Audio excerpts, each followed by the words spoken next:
Ya panitia nggak ada tuh. Nah, nggak bisa digedein tuh. Ya, Itu ya, iya, bekas Pak. ban ya. Bekas ban. Astagfirullahaladzim. Ya Allah. Biadab banget ini. Itu bekas roda ban itu mobil. Iya, itu Pak, bekas ban. Bannya merek Continental itu Pak. Hakim ini kan berlandaskan putusan yang dia putuskan karena mengakibatkan meninggal itu gara-gara alkohol. Iya. Itu yang saya kejar sebenarnya. Iya. Terusin. Ya. Lanjut. Dalam rekonstruksi juga diakui oleh tersangka bahwasanya dia mengetahui posisi korban yang berada di sebelah kiri pintu mobilnya. Lantas kemudian si GRT ini bukannya turun untuk mengajak masuk, tapi dia menjalankan mobilnya, yang kemudian mobil itu melindas korban. Percekcokan dan tindakan penganiayaan, dan itu ada di bukti-bukti di rekonstruksi maupun juga diakui oleh tersangka tersendiri pada saat dilakukan rekonstruksi. Di sana sudah terjadi yang namanya penendangan dan pemukulan, Bapak.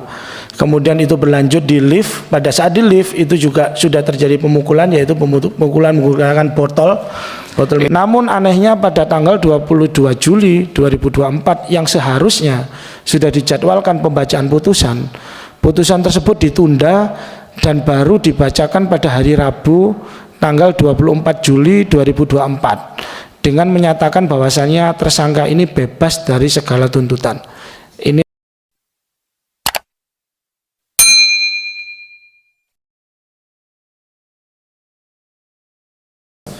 terima kasih pimpinan rapat Bapak Habibur Rahman. Sebelumnya Assalamualaikum warahmatullahi wabarakatuh. Bismillahirrahmanirrahim. Selamat siang. Yang terhormat pimpinan Komisi 3 DPR RI Bapak Habibur Rahman, Bapak Ahmad Saroni, dan Bapak Ibu anggota Komisi 3 Dewan Perwakilan Rakyat Republik Indonesia. Izinkan perkenalkan saya Dimas Yamahura Alfarauq Esa bersama rekan saya Maigi Angga Kuswantoro. Kami dari Lembaga Bantuan Hukum Damar Indonesia yang berkedudukan di Sidoarjo, Bapak. Kebetulan kami mendapatkan amanah untuk mengawal, untuk mengadvokasi perkara dugaan tindak pembunuhan yang dialami oleh almarhum Dini Sera Afrianti. Mohon izin Bapak, jika diizinkan kami ingin menerangkan kronologis dari awal sampai dengan pemeriksaan di tingkat persidangan, Bapak. Mulai dari bagaimana almarhum Dini itu menghubungi kami sampai dengan akhir. Jika diizinkan kami akan memberikan keterangan. Ya, pointer-pointernya aja Pak ya, supaya nggak terlalu lama ya, nanti pendalaman karena kawan-kawan ini mau melakukan pendalaman semua. Iya, ya, silakan. Iya. Terima kasih Bapak, saya lanjutkan. Izin pimpinan. Saya potong dulu. Siap. Kita ini di sini nggak lagi jelasin bahwa musik kronologis nggak penting. Siap. Kamu serahin bukti yang terjadi pada saat hasil otopsi. Sampaikan sama teman-teman di sini, kasih tahu. Itu yang akan kita mau bongkar, hasil otopsi yang menyebabkan yang bersangkutan sampai meninggal dunia, apa karena alkohol atau bukan? Karena kamu di sini diundang oleh Pak Habibur Rahman ini. Pak Habib pengen tahu yang terjadi sebenarnya, nggak perlu kronologis, kita udah tahu semua kok, cuman pengen kasih tahu, Pak ini loh Pak, bukti terkait otopsi inilah yang saya akan berikan ke Bapak gitu. Silakan, mungkin sedikit saja, makanya jangan bertele-tele Pak ya. Pointer-pointer pentingnya, nah berikut otopsinya nih gitu loh ya, yang meyakinkan, semakin meyakinkan bahwa memang dia nih harus bertanggung jawab orang ini nih, siapa namanya terdakwa ini, dan harus dihukum. Ya. Ya.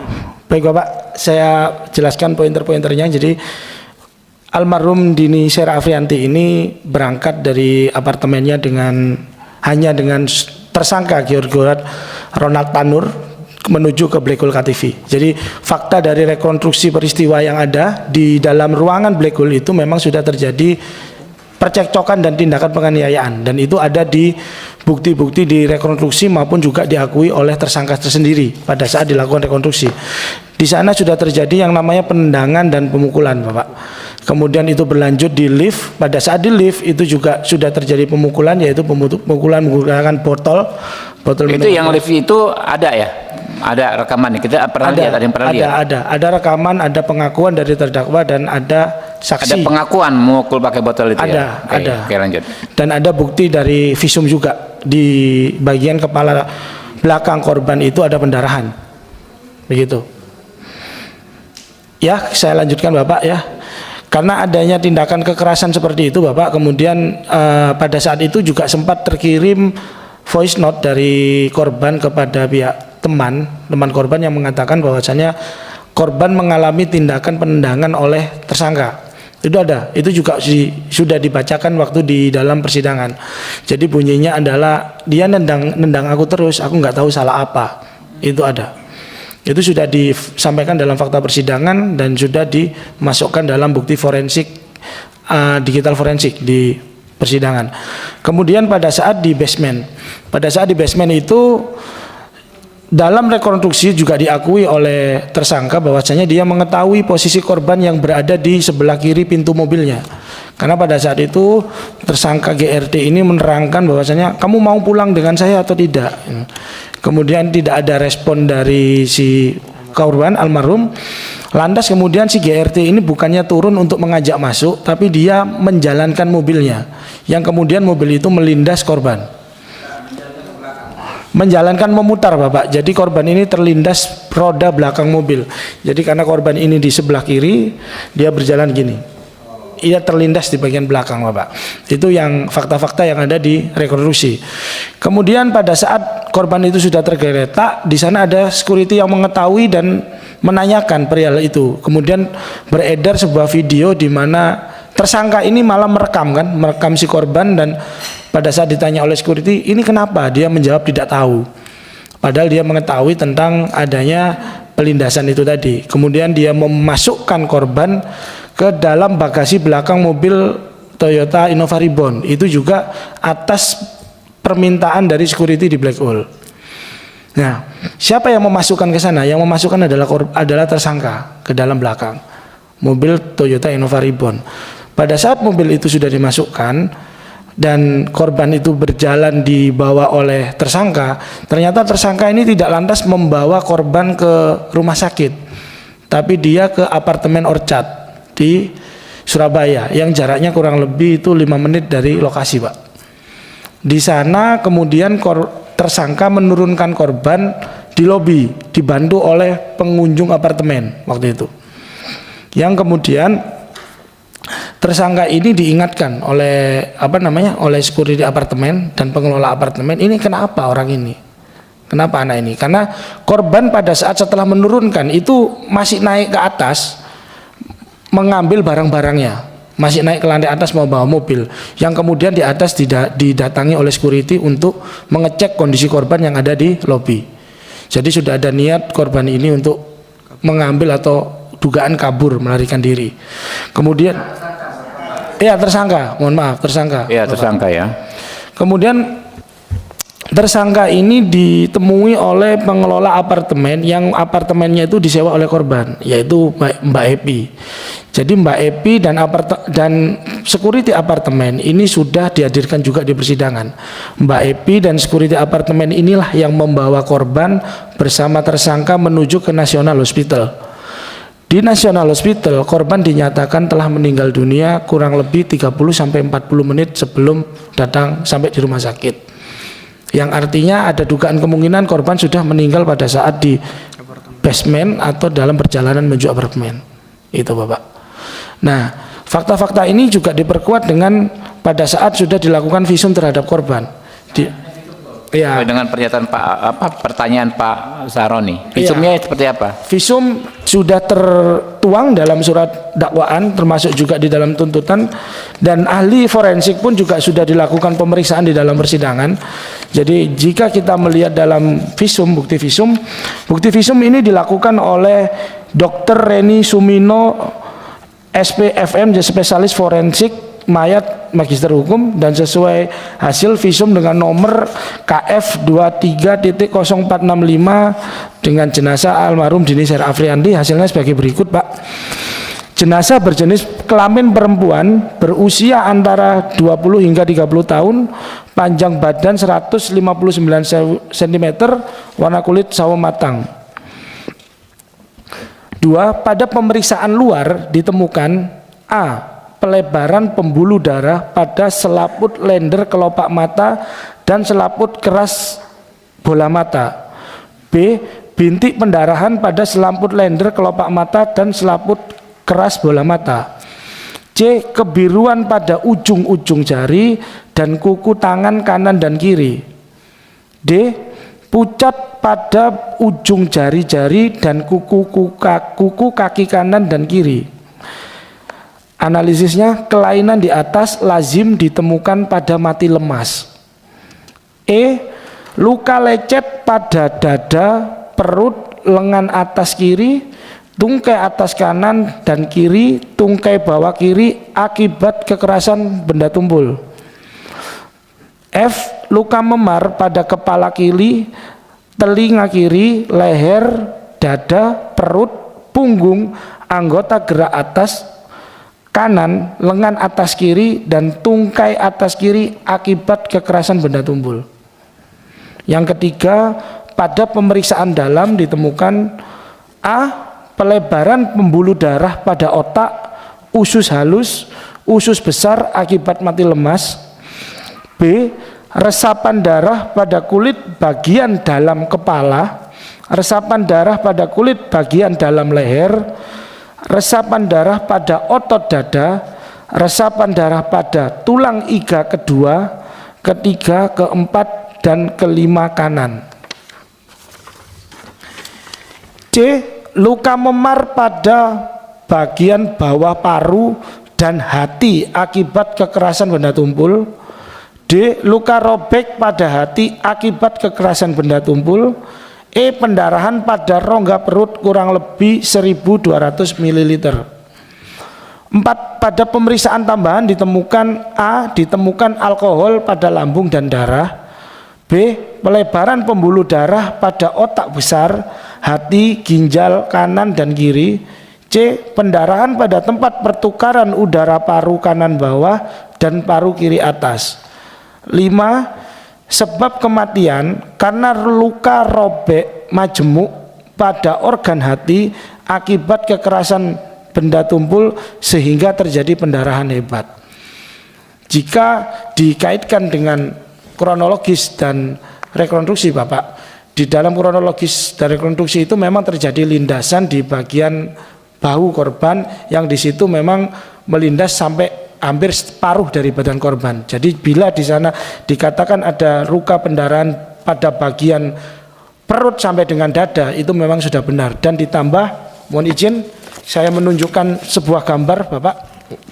Sorry, itu di hasil visum itu adakah bahasa bahwa yang bersangkutan meninggal dikarenakan alkohol? Tadi sudah dijelaskan meninggal karena adanya pendarahan hebat majemuk di Iya, I know. Maksudnya gini, hakim ini kan berlandaskan putusan yang dia putuskan karena mengakibatkan meninggal itu gara-gara alkohol. Iya. Itu yang saya kejar sebenarnya. Iya. Terusin. Ya. Lanjut. Ya. Jadi saya perjelas Pak Ahmad Sori ini, jadi tidak ada identifikasi selama proses persidangan dan itu sudah ditanyakan juga oleh majelis hakim pada saat persidangan pemeriksaan ahli forensik, Bapak. Kebetulan saat itu saya hadir. Jadi pada saat saya hadir sudah ditanyakan apakah ada kandungan alkohol di dalam tubuh korban. Ada. Apakah itu menyebabkan kematian? Ahli forensik mengatakan tidak menyebabkan kematian. Yang menyebabkan kematian adalah pendarahan hebat di perut, dada dan hati. Hakim brengsek. Jadi itu terus Bapak mohon izin, jika dikatakan tadi apakah bukti dari yang menyebabkan kekerasan benda tumpul di bagian lengan korban itu ada bekas ban dari mobil kendaraan tersangka. Ini Bapak. Ini ada bekas ban. Ya. Ya. Jadi itu Nggak Pak. bisa di ini ya, nggak ada PDF-nya ya? Ada Bapak. Udah kasih. Di ini ditampilkan aja.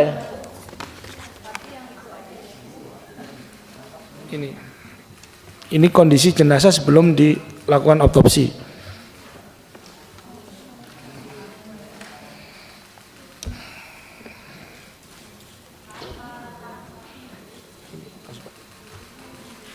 Ya panitia nggak ada tuh. Nah, nggak bisa digedein tuh. Ya, Itu ya, iya, bekas Pak. ban ya. Bekas ban. Astagfirullahaladzim. Ya Allah.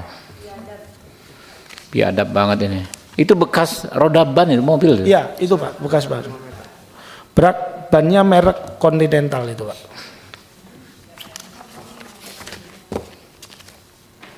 Ada.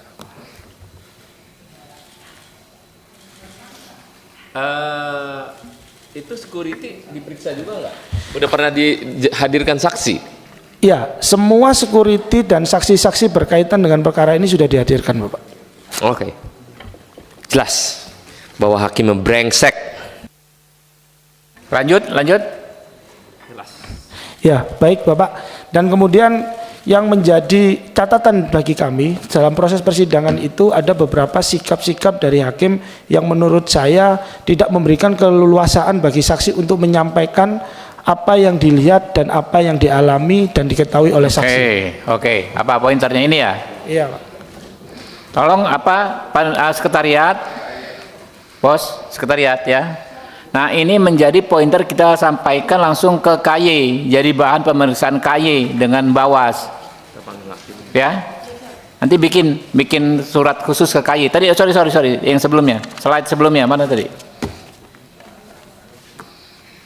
Bukan tadi pointer yang Mas sebutkan tadi. Apa ya Mas, dibacain aja Mas, sikap-sikap hakim yang ini. Iya, mohon izin Bapak. Untuk sikap-sikap hakim yaitu sifatnya kami melihat sikap dari hakim itu intervensif dan terkesan tidak memberikan keleluasaan bagi saksi untuk menyampaikan apa yang dilihat, dialami. Pointernya di PowerPoint-nya ada nggak yang Anda sebutkan tadi? Ada? Tidak ada Pak, kami tidak menyebutkan di sana Pak. Cuma sudah kami lampirkan dalam laporan kami di KY Bapak. Oke. Nah ya ini laporannya aja teman-teman ya. Minta tolong KY proaktif ya, sekretariat ya, bikin surat ya. Ya. Iya, dan kembali lagi Bapak saya sampaikan jika dikatakan apa contohnya, jadi pada saat ahli forensik itu menyampaikan bahwasannya adanya kematian akibat pendarahan hebat dari perut, hati dan dada, hakim sempat menanyakan kepada ahli forensik pertanyaan yang tidak sesuai dengan substansi keahlian dari ahli Pak, di mana dia menanyakan tahu dari mana kamu kalau itu meninggal karena dilindas mobil. Padahal tidak ada keterangan ahli yang menjelaskan tentang itu. Dan kemudian ada lagi Pak sikap dari hakim yang menurut saya tidak pro atau tidak berpihak kepada kebenaran untuk melindungi hak-hak dari almarhum Pak. Contohnya adalah pada saat saksi LPSK dilakukan pemeriksaan, di mana hakim sempat keberatan JPU menghadirkan LPSK sebagai saksi, padahal LPSK ingin menjelaskan tentang kewajiban daripada tersangka untuk menyampaikan restitusi, dan restitusi tersebut sudah dimasukkan di dalam tuntutan. Dan pada saat itu hakim menyatakan, tahu dari mana kamu kalau tersangka yang melakukan pembunuhan? Kita belum tahu ini, jadi buat apa kamu memberikan ini? Itu nanti aja, begitu Pak.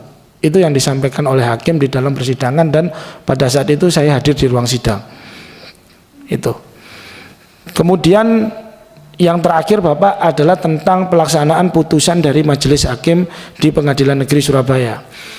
Putusan harusnya dibacakan pada tanggal 22 Juli 2024 hari Senin Bapak. Itu setelah ada waktu 14 hari sejak pledoi dibacakan oleh pihak kuasa hukum dari tersangka.